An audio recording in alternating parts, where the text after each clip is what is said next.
did purchase for himself, and Icon's also going to be roaming up here. Oh dear. Can Bertle hit the stun though is the question. Here we go. Yeah, this is going to be a very dangerous time for the Aurelia. Can she actually tidy up this minion wave is the question. There is a siege minion, so it's going to be tough. There's the riposte, it comes out. Decent amount of damage as Bertle's trying to get it back around. Does have the Conqueror stacking up, and that was closer than it possibly could have been. Got a Bertle out of the game, I say, as it's here.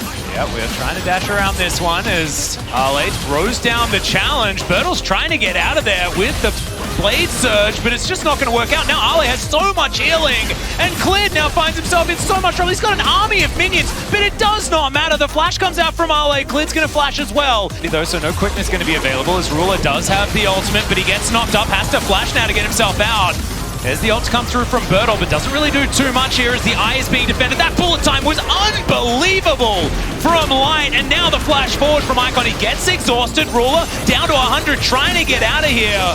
Wind becomes lightning, not enough damage, and Clid limping out as well. Gen G, they lose just one. Oh, I say that, but Clid is eventually going to get taken down. Icon will be the answering death, though, as BDD finally gets Gen G on the board. Coming, Tarzan. I don't believe sees Bertle, but the stun is going to come through. There's the flash out. Icon's easily just going to scatter the Aurelia to death.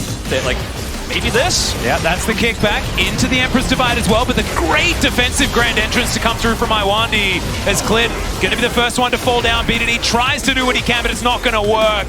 The counterplay is beautiful from LNG. This is a rotation, finally. Yeah, we're looking for that teleport play like you were talking about, as we do have the white and red guns that we've been talking about a lot, but we're not quite strong enough. Teleport to come in once again. Bertle's trying You're losing the to game at find home. something. Yep, exactly. That Emperor's Divide gets the thumbs up from Icon. He's happy about that situation as Tarzan dives on in on top of BDD. Immediately gets rid of him. Light also going to get taken down.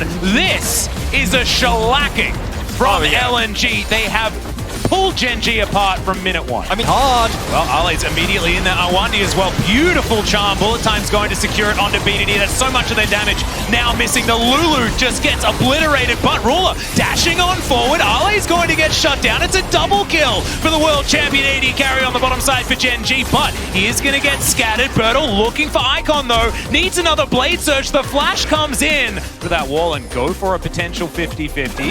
Ale now picking up that minion wave as Ruler's dashing forward looking for it. There's the Gravitum stun. Riposte's on cooldown. Ale might just get soloed out by Ruler. The grand challenge comes in, but Ruler accepts it and says you're dead. The shutdown delivered to Bertle. Yes, you'll get the Mountain Soul, but how is Gen G getting a Baron this game? Yeah, you take a Baron here and you make one big mistake trying to collapse in alone as the Fiora coming from the side lane instead of trying to look for a teleport. You had so many wards to go to. You save your teleport, you're greedy, you walk in, you get punished. Now you lost a Baron.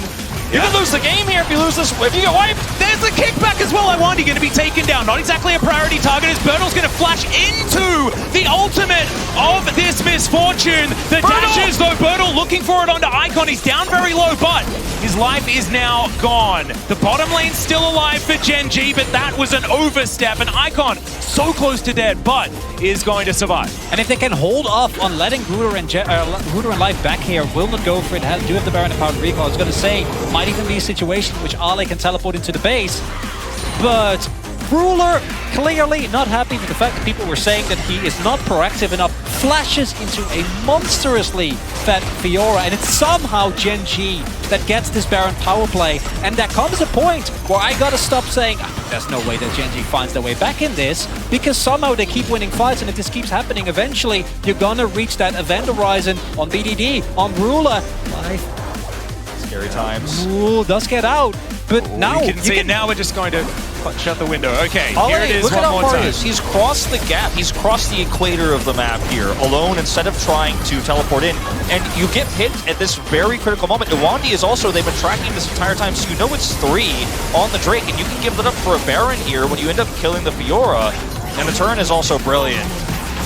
I mean, this part was a little bit of an oopsie because the kickback, fantastic from Clid, but then this bullet time was just glorious from Light.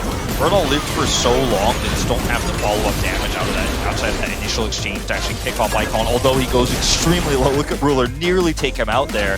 But this is a winnable game now. I mean, we're still at a stretch, right? I'm still stretching the rubber band almost to snapping. TP. Yeah, okay. Clid could be in a bunch of trouble here. Got some wards in the area. Let's see whether he can actually get out. Iwandi gonna grab him for the flank, and Icon just pops him like a balloon. That might just be it. LNG, just push it. Use the fact that you have multiple people available. But this is the problem, and this is something that, of all teams, it's ironic that it happens to a team that's facing Gen.G. When you're really far ahead and you make a mistake and you lose your edge, right? You lose your ability to appropriately recognize plays and then go for them aggressively. That is something that can't befall LNG. They're still hugely favored. They still have a soul. They're still in a position where a single scatter, a single good ultimate from Light should win them the game. Ale's monstrously fed. Builders pushing. Clid 10 seconds. Yep.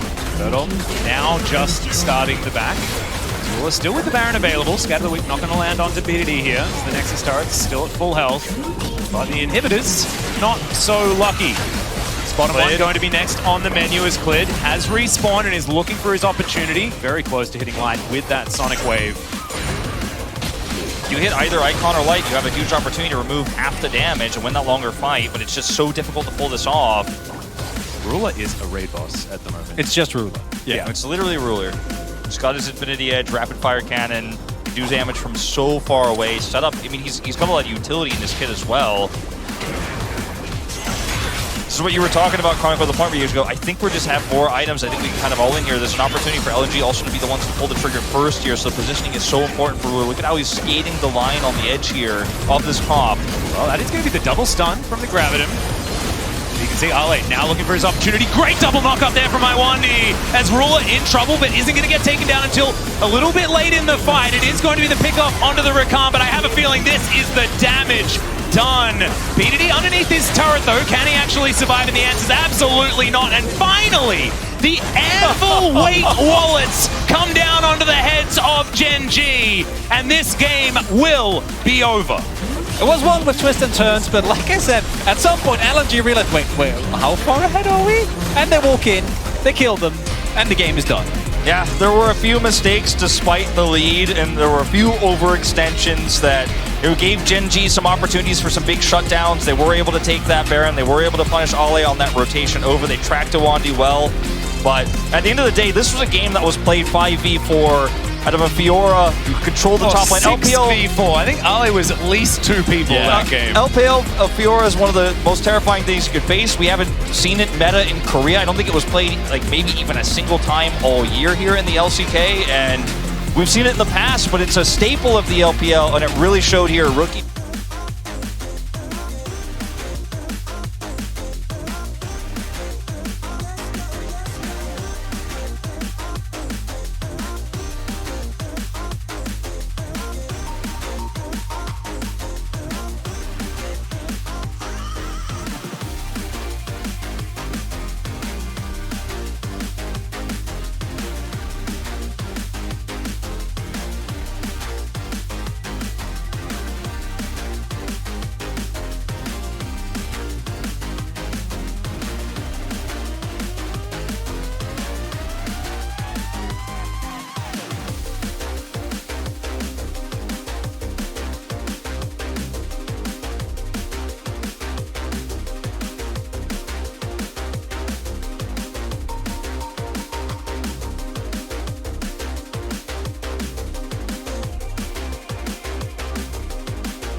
You made it work from the top lane on the first 10 minutes. How important was it to cancel the Aurelia? And tell me about the game plan in the early game, please. 오늘 정말 초반 10분 동안 계속해서 탑 쪽에 주목하는 듯한 플레이가 많이 나왔거든요. 이렐리아를 억제해야 되는 게 얼마나 중요했는지 탑 쪽으로 굴린 이유가 뭔가요? 일단은 이렐리아 피오라 구도가 저희가 유리한 구도라서 계속해서 공격적으로 하면은 좋은 결과가 있을 거라고 생각하고 계속 공격했던 것 같아요. So we knew that on the Irelia versus Fiora matchup, we knew that that's in favor of us. So we wanted to capitalize on that. So we wanted to keep attacking the top lane. And it was very well thought indeed. A few insights on Genji's draft and what you thought about the pick priority here from them. 네, 오늘 젠지의 픽도 굉장히 특이했던 것 같은데요. 젠지에서 보여준 픽들의 우선순위가 어떻게 된다고 보나요? 저희가 봤을 때 젠지는 일단은 난창을 되게 선호했던 것 같고 그리고 그냥 뭐 젠지스럽게 픽을 한 것 같아요. 난창이요? 네. 그레이브즈. 난창이. 그레이브즈. I think they had high priority around Graves, and I think it wasn't, it was very Genji-ish kind of a draft. All right, but Genji-ish indeed, in the sense that they had a lot of scaling, I think, and they were coming back in the late game team fights. What made you confident that we would still be able to grab the win in the end? 젠지가 이번 판도 역시 후반 지향적으로 왕귀 조합을 좀 짰거든요. 그리고 이제 게임이 흘러갈수록 젠지가 한타에서 좋은 흐름을 보여주기도 했는데 그럼에도 승리의 확신이 있었나요?